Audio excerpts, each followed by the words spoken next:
बहुत कुछ अंकुश जो है बाहर की ओर निकली हुई थी, इधर की ओर निकली हुई थी।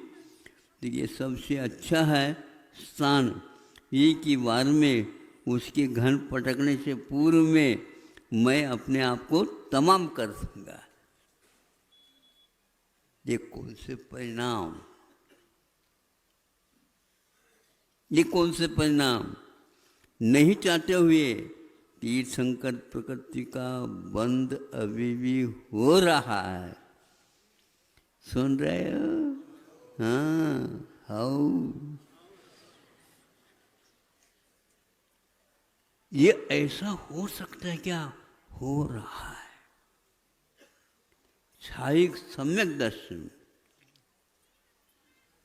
16 कारण भावनाएं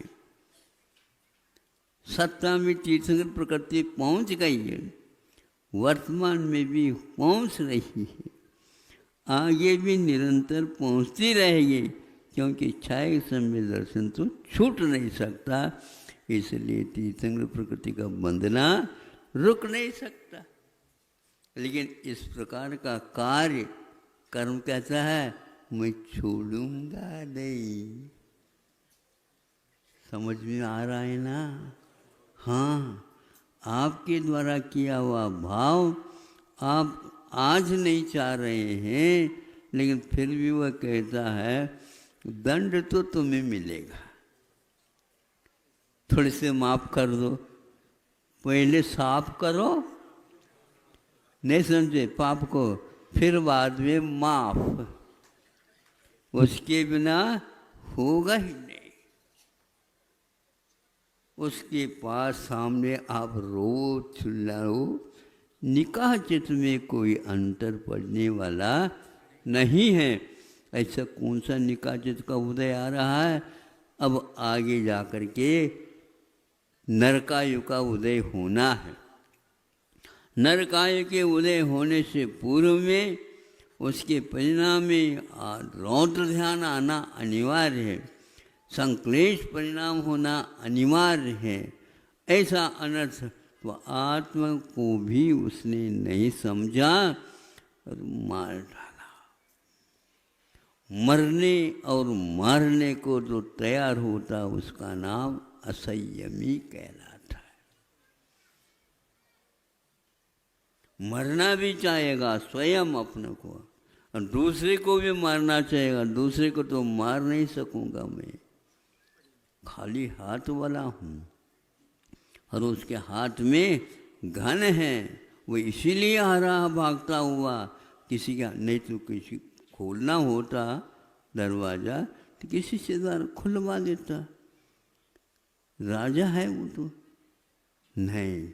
इसका अर्थ ये है कि वह स्वयं मुझे मारना चाहता। ऐसा भाव क्यों? क्योंकि इसने, सैनिक ने अपने जीवन काल में, मुनि महाराज मासोपवासी थे, 3 बार आएगा, तीनों बार में निकले, आहार ही नहीं हो पाया। इसने बंद बांध लिया, वैर बांध लिया, उसको देखते ही वैर। चलना थी ना उनकी पत्नी, हाँ, उसके मन में भी इसी प्रकार के भाव क्यों होते थे? इसी के कारण। ऐसे एक व्यक्ति कोई अनर्थ करता है और बाद में पश्चाताप भी करता है, तो परिवार के साथ भी वह घटित हो सकता है, स्वयं के साथ भी वह घटित हो सकता है, पर के साथ भी घटित हो सकता है। ऐसा यह संसार है बंधुओं। कटुक से कटुकतर कटुकतम है, इसमें मिठास कुछ भी नहीं है। फिर भी ये संसारी प्राणी उस कटुकता में मिठास की खोज कर रहा। धन्य हो आपकी खोज, धन्य हो आपका अनुसंधान, धन्य है आपका शोध प्रबंध। लिख डालो। न स्वयं की उसकी भाषा भाव समझ में आएगा आने नहीं देगा वो कर्म। उसको मिटाना चाहोगे तो भी नहीं मिट सकेगा वो तो वज्र लेप हो जाता है, तो वह हजारों वर्षों के लिए किसी प्रकार से मिट नहीं सकता। इसलिए वैर मत बांधो। यदि बांधना ही है अपने किए हुए अज्ञान और कर्मों के ऊपर बांधो कि मैं छोड़ूंगा नहीं, तुम बंध गए हो, मैं तुमको छोड़ूंगा नहीं, पर पालती मार करके बैठ जाओ, संभव है उस कर्म को भी पसीना आने लग जाए। लेकिन आप पसीना से पहले लथपथ हो जाओ तब की बात है ये।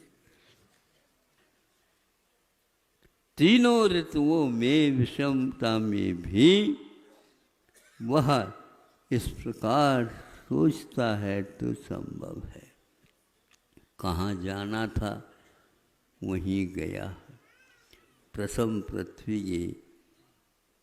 पृथ्वी में जा गया और यह सोचता अब, अरे ये क्या कर दिया, मैं तो इसको खोलने के लिए आया था, इसने क्यों अपने आप की आत्महत्या कर डाली। तो ये बिल्कुल ठीक है। क्षत्रिय होता है स्वाभिमानी, दूसरों के हाथ से मरने की अपेक्षा स्वयं को ही समाप्त कर। तो इसी प्रकार दूसरे के ऊपर टूट पड़ने की अपेक्षा अपने द्वारा किए हुए कर्मों के ऊपर टूट पड़ो। यही एकमात्र वीरों का वीरत्व है। और ये आज करो चाहे कल करो, चाहे परसों करो चाहे तरसों करो, ये परसों हुई थाली आपको ही खानी पड़ेगी। अब परोसना नहीं इस प्रकार के थाली को जो इस प्रकार की दशा हो सके। अभी दुखमा काल आना शेष है।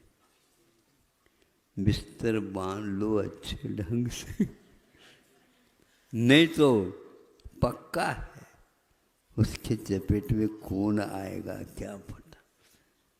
अब यह कृपालु है पंचम काल, अभी पंचायत चल रही है, इसीलिए पंचम काल इतना क्रूर नहीं। जो पंचायत ही नहीं रहेगी उस समय देखो क्या होगा। यहाँ पर क्या होगा, आप बच नहीं सकते, पिसना ही पड़ेगा उसमें। सबके साथ ज्यों के साथ घुन भी पिसेगा ही। हाँ, तो सबको पिसना पड़ेगा। जैसे निगोरिया जीव एक को कष्ट होता है तो सबको ही कष्ट होता है, एक का मरण होता है तो सबका ही मरण होता है। एक को थोड़ी बहुत मिल जाता है तो सबको उसी में से मिल जाता है। ऐसा जीवन जो कि साधारण है, अपने स्वतंत्रता वहाँ पर कहीं भी देखने को उपलब्ध नहीं होगी। वह कुर्निका लड़का, कुर्निक सैनिक का वह सोचता रह गया, हे भगवान ये हमारा ही कर्तव्य था लेकिन हमने नहीं सोचा और उनको बंद कर दिया। कर्म का उदय वो भी क्या करता। चेलना को कैसा लगता होगा, इन दोनों को सबको सुधार दूँ, तुम कैसे सुधार सकोगे। तो उसने जो धारण किया उसी के अनुसार कर्म होगा। उसकी आंखों में पानी आ रहा होगा। पति चला गया, लड़के के साथ अब क्या करना, नहीं समझे, दूसरे को क्षायिक सम्यक दर्शन बनने में सहयोग दे दिया, तीसरी प्रकृति के बांधने में भी रास्ता दिखा दिया। और मेरी दशा ये हो गई, भी विधवा हो के बैठ गई। ये बहुत वैधव्य का सहन करना। इतना कार्य होने के बाद रानी हो करके वीरानी हो गई, विराट हो गया, वसाल हो गया। कुछ ही चारों दिशा में कुछ नहीं दिख रहा, अंधकार, परिवार पूरा पूरा अंधकार में आ गया। अपने आप को शुद्ध ले, बुद्धि काम कर रही तब तक, नहीं तो पागल बन जाओगे।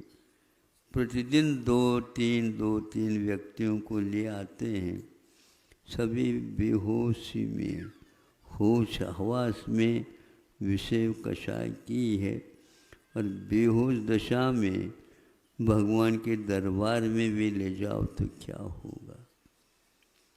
अपना किया हुआ कर्म का कभी छूट नहीं सकता। आशीर्वाद दे दो तो मैं आशीर्वाद तो दे रहा हूँ, लेकिन उसको कुछ समझ में आ जाए, नहीं आ सकता। सब कुछ स्वतंत्र है, दिखना बंद हो सकता है, नाक काम करने नहीं, जिह्वा भी काम नहीं करे, सुने भी नहीं, छुए तो पता नहीं, पांचों इंद्रियां गायब, और फिर भी मन में कुछ भी, वो भी गायब हो गया, तो उस समय आत्मा को कौन संबोधित करेगा। दरवाजा सब बंद हो गया। इतना ही पर्याप्त है। अहिंसा परमो धर्म।